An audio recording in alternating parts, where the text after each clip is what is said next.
California Citrus State Historic Park. Welcome to the park. In the park, you are greeted by an old-fashioned roadside fruit stand.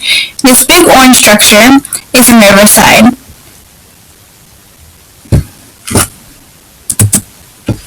In this park, we learn the main symbol of Riverside, the navel orange, which was brought to Little Tibbetts in the 1800s. History. In 1873, the U.S. Department of Agriculture forever changed the history of Southern California when it sent two small navel orange trees to Riverside resident of the Tibbetts. Those trees, growing in near perfect soil and weather conditions, produce an especially sweet and flavorful fruit. Word of this far superior orange quickly spread, and a great agriculture industry was born. This is what the monument asks for us to remember: its significant history from how they started and how they became the tasty and juicy citrus we know today. In this slide, you see some pictures. This slide down here is Elizabeth Tibbetts. This slide is a dedication of one of the first navel trees. Unity and variety. The different citrus varied in different colors, sizes, and shapes. Some were yellow, orange, and green. A lemon, a lime, or orange. Some were much bigger than others, and some were very small. For example, the navel orange versus the mandarin. Some of the citrus trees were taller than others, and some were skinnier than others. For example, the orange trees versus the grapefruit trees. In this slide, you see different varieties of different citrus. Balance. The many citrus trees and bushes are lined up all ready to be picked, creating a balance between the not-so-heard of citrus and the well-known ones. For example, in the pictures you see. Emphasis. The main emphasis of this park is the navel orange. The navel orange is the symbol of Riverside and not just the monument. The orange is the symbol of Riverside because it was considered as the second gold rush, and not just because it's sweeter. Okay. Here you see emphasis of one of the navel oranges. If you cut this orange in half, you will know why they call it the navel orange, because inside, around this top over here, you will see a second orange growing, known as the navel or the belly button. Contrast. There were many different shapes and colors and different plants at this monument. In the museum, there was many types of contrasts between the old monuments of the park and then the new ones. There were many different bright colors and very dull colors. Different types of fruit you can taste and ones that you would really want to taste because they're bitter and not sweet. Here you see a contrast of two different fruits. Rhyme and repetition. The picture of many orange fields are in rows and patterns, and this causes there to be the same rhyme and repetition, but different plants and fruit, giving it a nice effect of the park. As you can see, these are not all the same fruit.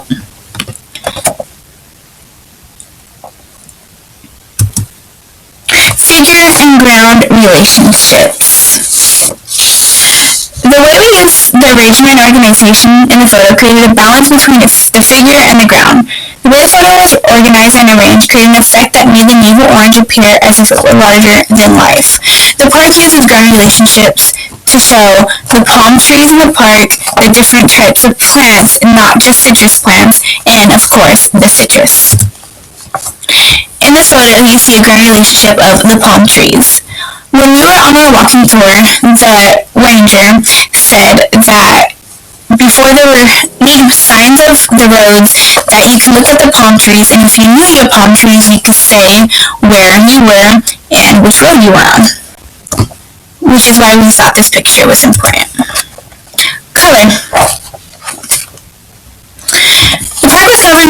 of green, vibrant shades of orange, and a brown, sandy ground.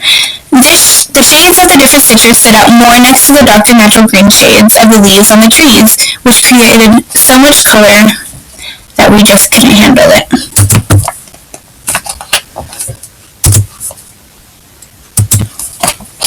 In this picture, you see different colors. You've seen two of the pictures already, but they're just so colorful and wonderful that we just had to show them again. And this bottom picture around here, not too far from that area, it's very full of life, full of color, and many people get married and have sacred ceremonies. Texture. The texture overall was a desert-like because, of course, it's in Riverside, and it still manages to grow a lot of amount of trees, very strong and firm.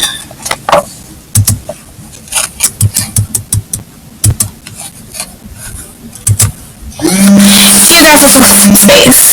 In Riverside, the citrus trees were planted because of the perfect weather conditions and its perfect soil.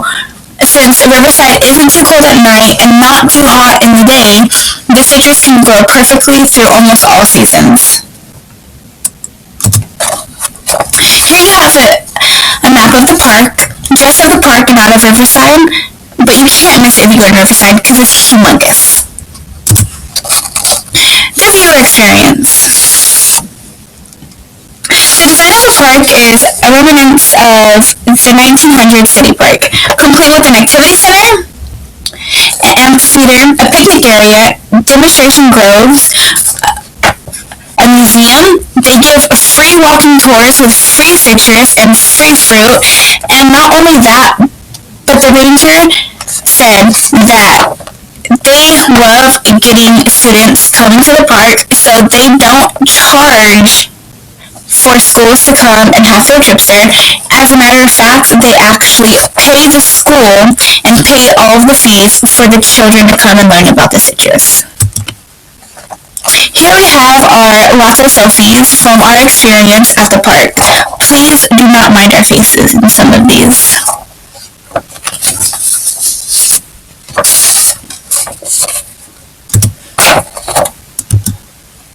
What should you remember and reflect upon?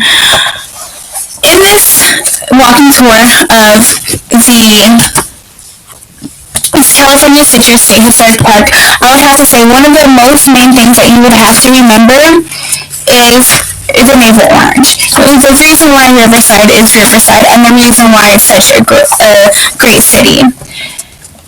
The California Citrus State Historic Park is known for more than just citrus. It's known for its honey and for weddings, and it's just a great place to relax. The ranger told me that if there was something I would need to reflect upon after leaving the park, he would say for me to close my eyes and picture myself in the time of the Citrus Park when Elizabeth Tibbets was there and when the first navel oranges were growing, and like I said, it was like the second gold rush, and just how amazing that would feel to be inside of that time period. Here we have the plaque of the park and its recognition, and then we have the outside of the museum. Over on the left side where the left window is, that's usually where they have the free samples and you can go and taste them, and inside they have the museum, the gift shop, and the activity center. And that's all for today. Thank you.